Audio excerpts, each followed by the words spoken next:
আরজিকর কাণ্ডে নির্যাতিতার বাবাকে ফোন করেন বঙ্গের রাজ্যপাল সিভি আনন্দ বোস। ওই ব্যথিত পরিবারকে সমবেদনা জানিয়ে কথা বলেন রাজ্যপাল। এদিকে নিজের চিকিৎসক কন্যাকে এভাবে হারিয়ে শোকে মুহ্যমান ওই পরিবার। এই মুহূর্তে যেন কথা বলার জায়গায় নেই তারা। তবুও রাজ্যপাল তাদেরকে ফোন করায় এমন কঠিন মানসিকতার মধ্যে থাকলেও কথা বললেন তিনি রাজ্যপালের সঙ্গে। এদিন রাজভবনে খোলা হলো কন্ট্রোল রুম, আর সেটা হলো আরজিকর কাণ্ড নিয়ে। রাজ্যপাল বললেন, রাজ্য সরকারের প্রতি আস্থা হারিয়েছে বাংলার মানুষ। এছাড়াও আরজিকর কাণ্ডে সুপ্রিম কোর্টের শুনানি নিয়েও কথা বলেন রাজ্যপাল সিভি আনন্দ বোস। তিনি এ প্রসঙ্গে নিজের প্রতিক্রিয়া হিসেবে জানান, শীর্ষ আদালতের পর্যবেক্ষণ শুনে দেশ যেন স্বস্তি পেল। তবে এই মুহূর্তে বাংলার অবস্থা যথেষ্ট উদ্বেগজনক। তিনি জানান, ছাত্রছাত্রীরা সরকারের ওপর থেকে যেন বিশ্বাস হারিয়েছেন। রাজ্যের মহিলারা হতাশায় রয়েছেন, অথচ নাগরিকদের সুরক্ষা দেওয়া সরকারের দায়িত্ব। তিনি আরো বলেন, আরজিকরের ঘটনাকে কেন্দ্র করে প্রশ্ন উঠেছে সরকারের ভূমিকা নিয়েই। তবে আরজিকরের ঘটনার পরিপ্রেক্ষিতে সরকারের গাফিলতি ধরা পড়েছে বলেও মনে করছেন রাজ্যপাল। এর পাশাপাশি কলকাতা পুলিশের ভূমিকা নিয়েও প্রশ্ন তুলেছেন রাজ্যপাল সিভি আনন্দ বোস। তবে এদিন থেকে রাজভবনে বিশেষ একটি কন্ট্রোল রুম খোলা হলো রাজ্যপালের উদ্যোগে আরজিকর কাণ্ডের জন্য। আরজিকর কাণ্ড নিয়ে সাধারণ মানুষ এই দুটি নম্বরে ফোন করে কিছু জানাতে পারবেন।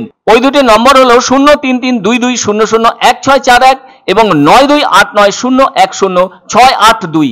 এদিকে কন্ট্রোল রুম থেকেও এদিন প্রথম ফোনটি করেন রাজ্যপাল স্বয়ং, আর ওই ফোনের মাধ্যমে অভয়ার বাবার সাথে কথা বলেন রাজ্যপাল। জানা গেছে, আরজিকর কাণ্ডের পরে রাজ্যের শিক্ষা প্রতিষ্ঠানগুলিতে মহিলাদের নিরাপত্তা সুনিশ্চিত করতে উপাচার্যদের নির্দেশও দিয়েছিলেন আচার্য রাজ্যপাল। এদিকে তিনি বর্তমানে দিল্লিতে রয়েছেন, আর এদিন দেখা করেন রাষ্ট্রপতি দ্রৌপদী মুর্মু ও উপরাষ্ট্রপতি জগদীপ ধনখড়ের সঙ্গে। এখন তিনি এই রাজ্যের সাম্প্রতিক ঘটনার ব্যাপারে কি রিপোর্ট দিলেন সেটা জানা সম্ভবপর হয়নি, কিংবা কি কথা হয়েছে তাও কোনোভাবে জানা সম্ভবপর হয়নি। তবে বিষয়টি নিয়ে রাজ্য সরকারও উদ্বিগ্ন, যেন কোনোভাবেই থামতে চাইছে না প্রতিবাদী আন্দোলন। প্রতিদিনই রাজ্যের কোথাও না কোথাও এ ধরনের ঘটনা লক্ষ্য করা যাচ্ছে। তবে এ পর্যন্ত রাজ্যের ভেতর যতগুলো প্রতিবাদী আন্দোলন হয়েছে তাতে কোনো ধরনের অপ্রীতিকর ঘটনা ঘটেনি। কেননা যে ধরনের মানসিকতা নিয়ে আন্দোলন সংগঠিত হচ্ছে তাতে কোনো রকম উত্তেজনাকর পরিস্থিতি দেখা যাচ্ছে না। আসলে সকলে ওই মর্মান্তিক ঘটনার বিচার চাইছেন। বিচার সঠিক হলে হয়তো আন্দোলন কিছুটা স্তিমিত হতে পারে। অবশ্য সেটা ওই অবস্থার পরিপ্রেক্ষিতেই বোঝা সম্ভব হবে। এদিকে রাজ্যপাল এই মুহূর্তে রাজভবনে নেই, তিনি রয়েছেন দিল্লিতে। আর তার দিল্লি যাওয়ার কারণ যথেষ্ট রয়েছে রাজ্যের হালফিল অবস্থার পরিপ্রেক্ষিতে।